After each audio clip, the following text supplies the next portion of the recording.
प्यारे विद्यार्थियों नमस्कार।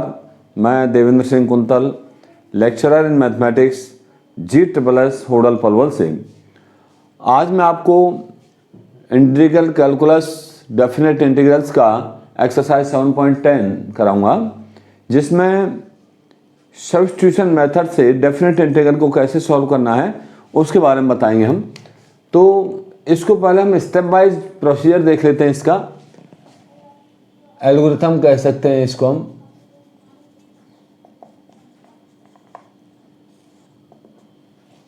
स्टेप फर्स्ट हमारा इसमें बन जाएगा, जैसा कि मैंने इंडेफिनिट इंटीग्रेशन में भी आपको बताया था, check that which part has the differentiation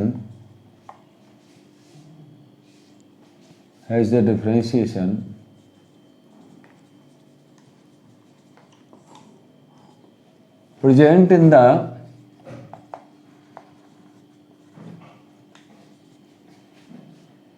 numerator of the integrand.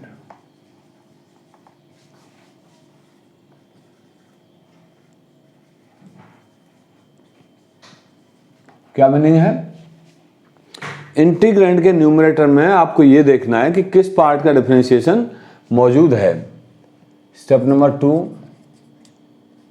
Second, put that part equal to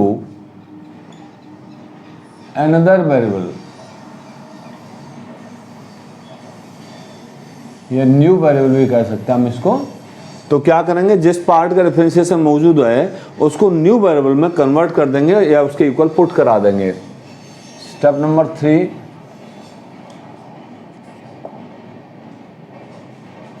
change whole the integrand in the form of new variable.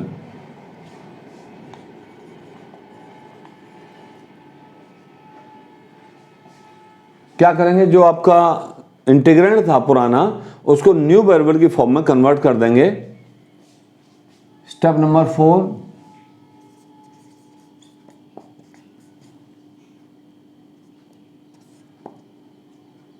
Integrate. और इंटीग्रेट करने से पहले इसमें चूंकि डेफिनेट इंटीग्रल है तो हम क्या करेंगे, लिमिट्स को चेंज करेंगे। Change the lower limit and upper limit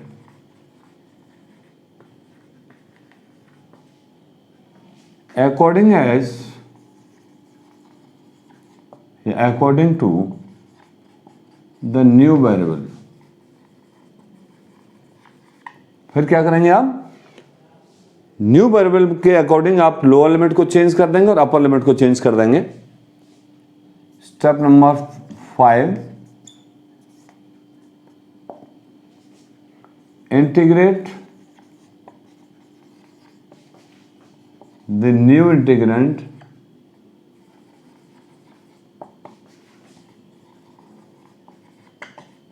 with respect to new variable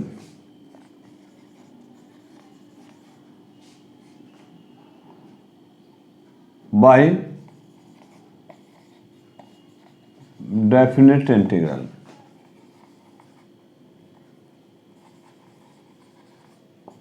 तो ये हमारा 5 स्टेप का मेथड है, एल्गोरिथम है। Check that which part has the differentiation present in the numerator of the integrand. आपको सबसे पहले ये चेक करना है कि किस पार्ट का डिफरेंशिएशन न्यूमरेटर में मौजूद है। Put that part equal to another variable. फिर उस पार्ट को हम क्या करेंगे, नए वेरिएबल में कन्वर्ट कर देंगे। स्टेप नंबर 3 है change whole the integrand in the form of new variable. अब जो पुराना जो इंटीग्रैंड था उसको पूरा का पूरा हम न्यू वेरिएबल में या न्यू इंटीग्रैंड में कन्वर्ट कर देंगे। स्टेप नंबर 4 है change the lower limit and upper limit according to the new variable. फिर आप क्या करेंगे, लोअर लिमिट को और अपर लिमिट को चेंज कर लेंगे और लास्ट स्टेप नंबर 5 है integrate the new integrand with respect to new variable by definite integral. Definite integral की जैसे हम सॉल्व करते हैं उसी तरह से न्यू जो इंटीग्रेंड आया है उसको न्यू वेरिएबल की रिस्पेक्ट में इंटीग्रेट कर देंगे। सो इसके लिए एक्सरसाइज 7.10 का क्वेश्चन नंबर 1 देखते हैं। Integration 0 to 1 x upon x square plus 1 dx। बहुत ही सिंपल क्वेश्चन है। आप वैसे तो इसको डायरेक्ट भी कर सकते हैं, नीचे एक्स स्क्वायर प्लस 1 है, इसका डिफरेंशिएशन 2x आएगा, 2 से मल्टीप्लाई 2 से डिवीजन करके जो रूल है उसके अकॉर्डिंग भी कर सकते हैं इसको हम। लेकिन हम ये देखें एक्स स्क्वायर प्लस 1 का डिफरेंशिएशन 2x होता है, इसमें से x हमारे पास मौजूद है, तो put x square plus 1 equal to t. X square का डिफरेंशिएशन हो जाएगा 2x dx is equal to t का 1 dt, और x dx यहाँ पर आ जाएगा 1/2 dt। इसको हमने थोड़ी देर के लिए i मान लिया क्वेश्चन सॉल्व करते समय। तो अब इसको चेंज करते हैं, लोअर लिमिट यहाँ पर 0 है तो x ये पर 0 रखेंगे तो 0 का स्क्वायर 0 प्लस 1, t की जो लोअर लिमिट है वो 1 आ जाएगी। तो then i is equal to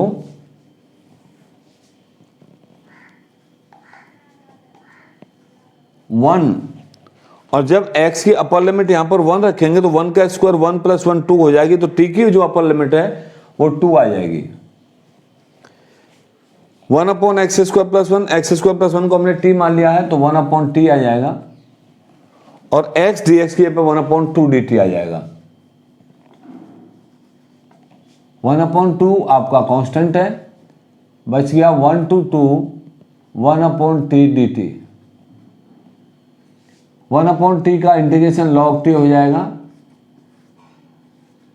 1 to 2, और ये आ जाएगा 1/2 log 2 माइनस log 1। log 1 0 होता है तो ये आपका 1/2 log 2 हो जाएगा।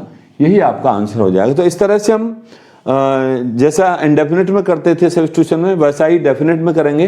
अंतर यह है कि यहाँ पर आपको लोअर लिमिट और अपर लिमिट भी अकॉर्डिंगली चेंज करनी है। Now question number 2। Question number 2 है आपका 0 to π/2 root sine phi cos raise power 5 phi and d phi. जैसा कि हमने बताया था अगर किसी ट्रिगोनोमेट्रिक फंक्शन की पावर ऑड होती है तो पहले उसको ब्रेक करेंगे, तो it will be equal to 0 to π/2 root sine phi cos की पावर 5 फाई को लिख देंगे cos की power 4 phi into cos phi and d phi. अब इस cos की पावर 4 फाई को लिख सकते हैं 0 to π/2 रूट साइन फाई, और इसको cos स्क्वायर फाई का होल स्क्वायर लिख सकते हैं cos फाई डी फाई। ऐसा हम क्यों कर रहे हैं उसका रीजन है cos स्क्वायर फाई को भी हम साइन स्क्वायर फाई में कन्वर्ट करेंगे, तो साइन फाई का डिफरेंशिएशन cos फाई हमको इसमें मिल जाएगा। 0 to π/2 रूट साइन फाई, और ये हो गया 1 माइनस साइन स्क्वायर फाई का whole square cos phi d phi. अब आप इसमें देख सकते हैं आपको डिफरेंशिएशन मिल गया है। साइन फाई का डिफरेंशिएशन cos फाई होता है, तो आप क्या करेंगे साइन फाई को टी पुट करा देंगे यहां पर।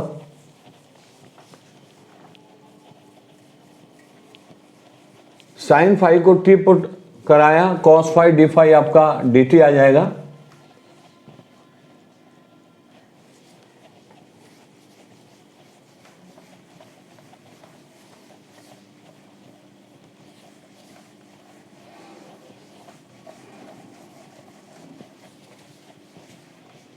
Put sine phi equal to T.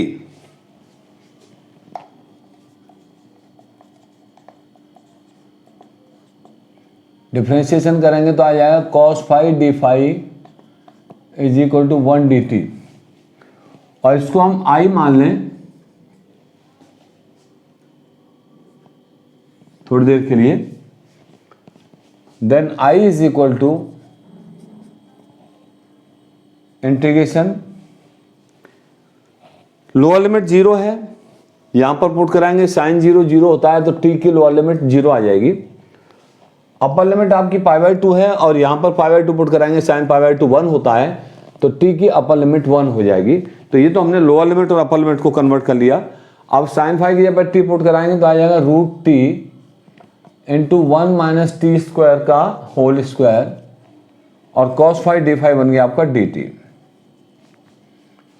Is equal to 0 to 1 √t, इसको खोल दें, 1 plus t raise power 4 minus 2t square dt, 0 to 1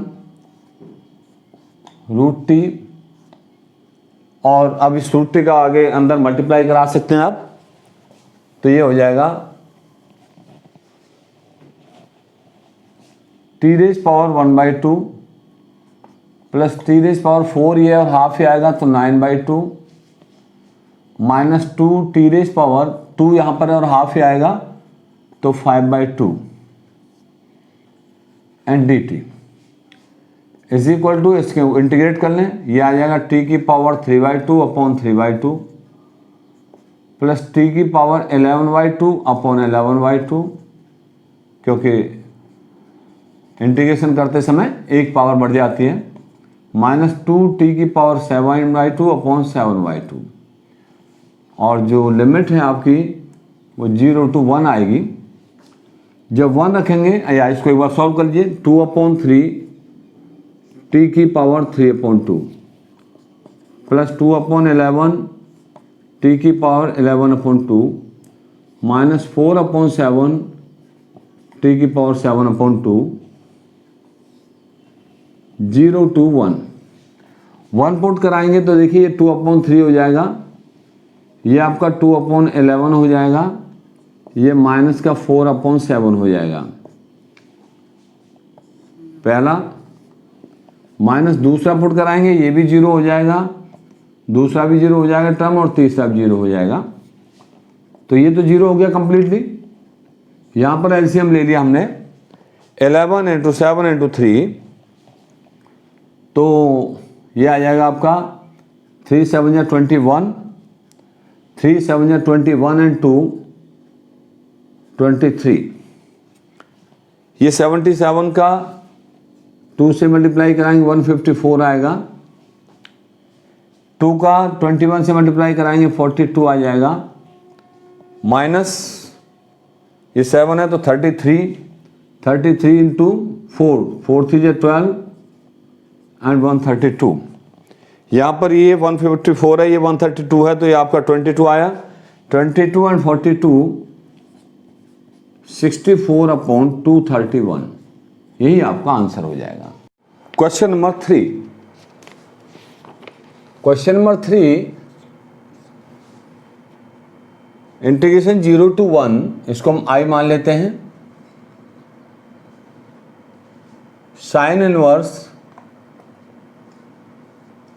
2x/1 plus x square and dx।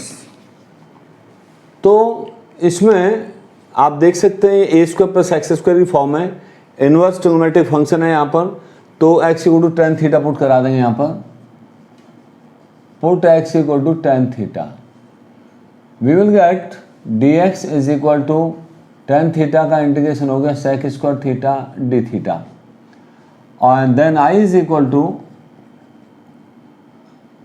Integration. अब lower limit जब आप यहाँ पर 0 रखेंगे तो tan 0 0 होता है, इसके 0 हो जाएगी लोअर लिमिट।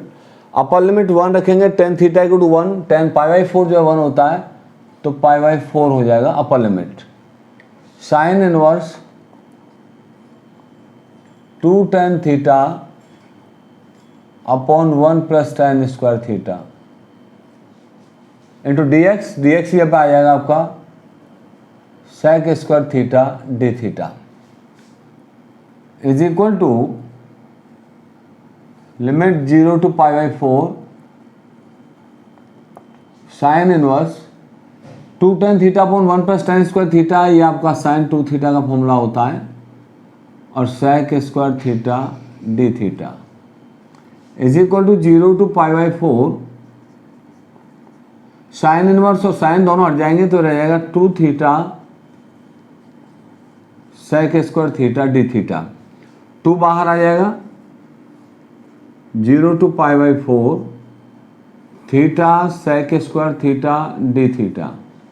अब ये आपका दो फंक्शन का प्रोडक्ट है, एक थीटा है दूसरा sec स्क्वायर थीटा है, तो ये एल्जेब्रिक फंक्शन है, इसलिए इसको हम आइलेट के अकॉर्डिंग इसको फर्स्ट फंक्शन मान लेंगे और ट्रिग्नोमेट्री के अकॉर्डिंग इसको सेकंड फंक्शन मान लेंगे। तो 2 first function as it is यानी theta, integration of second tan theta, और लिमिट हो जाएगी आपकी 0 to π/4 minus integration differentiation of first 1 theta का डिफरेंशिएशन, sec स्क्वायर थीटा का integration tan theta and d theta is equal to 2,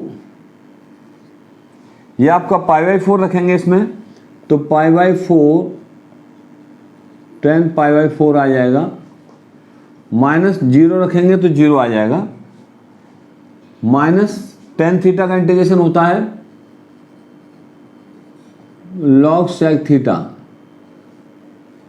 limit हो जाएगी इसी 0 to π/4, tan π/4 1 हो गया, तो I इज इक्वल टू हो गया 2 इंटू π/4, ये 0 है, ये माइनस पहले π/4 रखेंगे तो log sec π/4 आ जाएगा, और 0 रखेंगे तो माइनस माइनस प्लस हो जाएगा log sec 0 is equal to 2 π/4 minus log sec π/4 की वैल्यू यहां पर पुट करा दीजिए। sec π/4 की वैल्यू √2 होती है,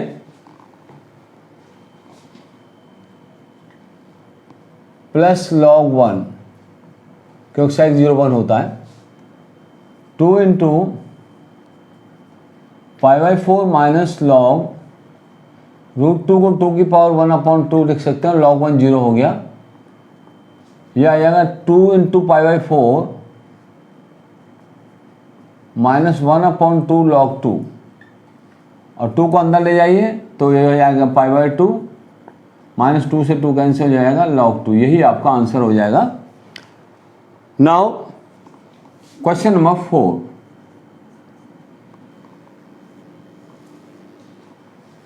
क्वेश्चन नंबर 4 आपका कहते हैं 0 to 2, तो इसको भी हम I मान लेते हैं, x √x plus 2 and dx। अब जैसा कि आप जानते हैं ये रूट के अंदर x प्लस 2 है, तो हम रूट वाले को फ्री करते हैं, put x equal to x plus 2 is equal to t square, x का integration dx is equal to t square का इंटीग्रेशन 2t dt, और ये 2 का 0 हो जाएगा इसलिए मैं इसको लिख नहीं रहा हूं। Then I is equal to integration, lower limit 0 है, यहां पर रखेंगे तो टी स्क्वायर इक्वल टू 2 आ जाएगा and t is equal to √2 आ जाएगा। दूसरा देखिए, जब 2 रखेंगे यहाँ पर x यहाँ पर तो 2 इंटू 4 हो जाएगा, t square equal to 4 means t equal to 2 आ जाएगा। अब आइए x की वैल्यू आ जाएगी टी स्क्वायर माइनस 2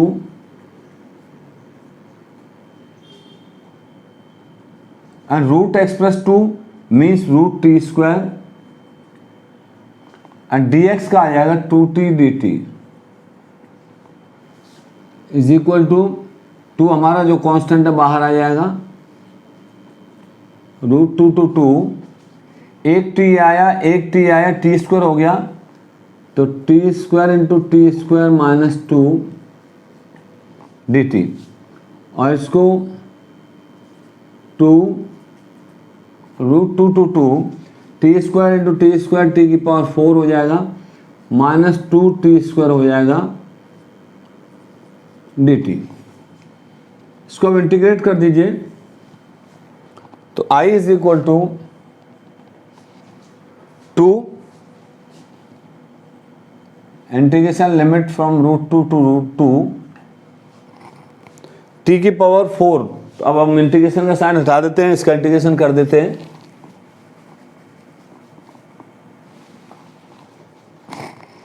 t की पावर 4 का इंटीग्रेशन हो जाएगा t की पावर 5/5 माइनस 2 कांस्टेंट है, टी स्क्वायर का इंटीग्रेशन करेंगे तो t की power 3/3।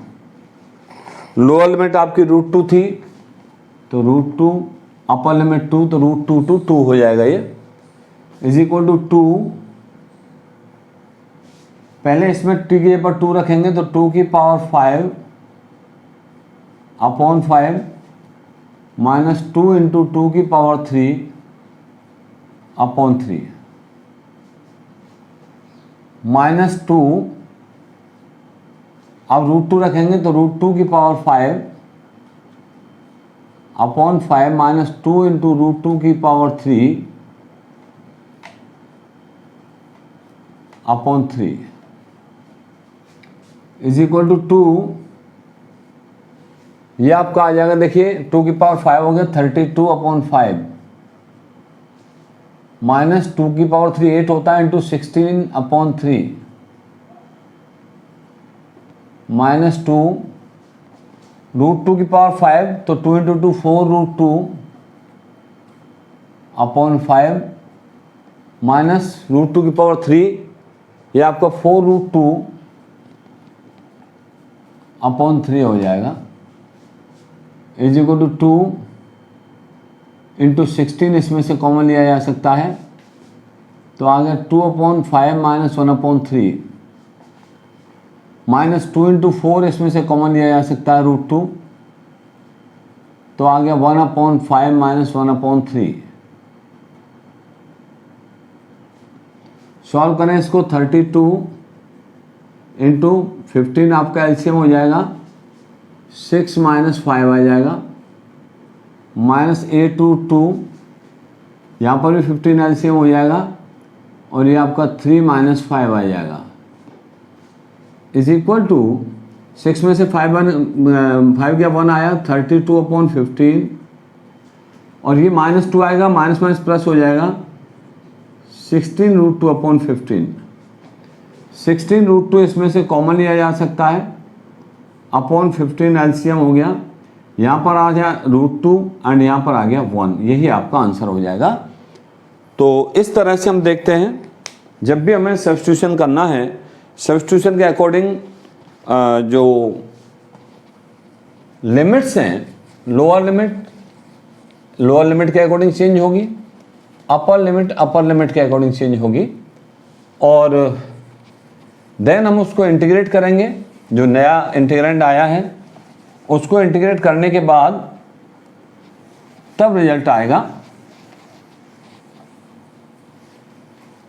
Now next question number 5।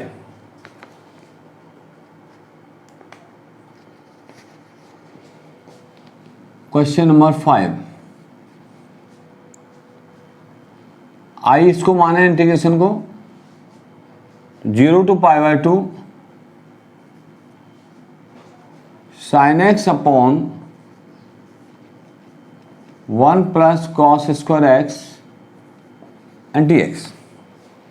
यहां पर आप देख सकते हैं cos x का डिफरेंशिएशन माइनस sin x होता है, इसमें से sin x मौजूद है, तो put cos x equal to t।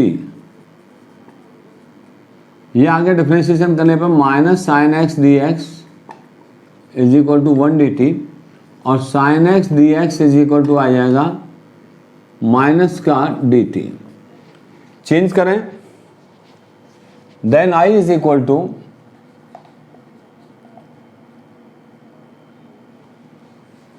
Integration 0 to π/2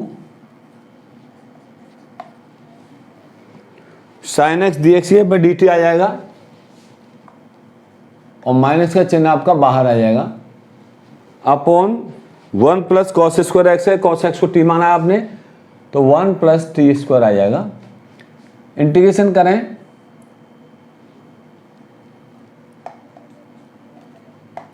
is equal to minus, इसका इंटीग्रेशन हो गया tan inverse t, limit 0 to π/2, sorry limit भी चेंज होगी। जब cos 0 रखेंगे तो आपका 1 आ जाएगा, तो लोअर लिमिट आ जाएगी 1, एंड π/2 रखेंगे उसमें तो π/2 cos π/2 0 होता है, इससे अपर लिमिट 0 हो जाएगी, तो आ जाएगा 1 2 0 इज इक्वल टू माइनस, पहले 0 रखेंगे तो tan इनवर्स 0 आ जाएगा, माइनस tan इनवर्स 1 आ जाएगा। tan इनवर्स 0 0 होता है, माइनस इंटू माइनस प्लस हो गया, tan इनवर्स 1 π/4 होता है, तो tan इनवर्स 1 आ जाएगा ये, और tan इनवर्स 1 की वैल्यू π/4 आ जाएगी। So this is your question number 5। Again समझ सकते हैं, cos x को t पुट कराया, minus sine x d x equal to 1 dt आ जाएगा, sine x d x equal to minus dt आ गया। चेंज करेंगे लिमिट को, लोअर लिमिट 0 है, यहाँ पर cos 0 1 हो जाएगा, तो लोअर लिमिट 1 आ जाएगी, और अपर लिमिट में और यहाँ पर π/2 है, cos π/2 0 होता है, तो t की वैल्यू 0 आ जाएगी, अपर लिमिट 0 आ जाएगी t के लिए। अब इसको हमने इंटीग्रेट कर दिया है, 1/1 प्लस टी स्क्वायर का tan इनवर्स t होता है, लोअर लिमिट 1 अपर लिमिट 0, और इसमें आप लोअर और अपर लिमिट रखिए, तो इसका आंसर आ गया π/4।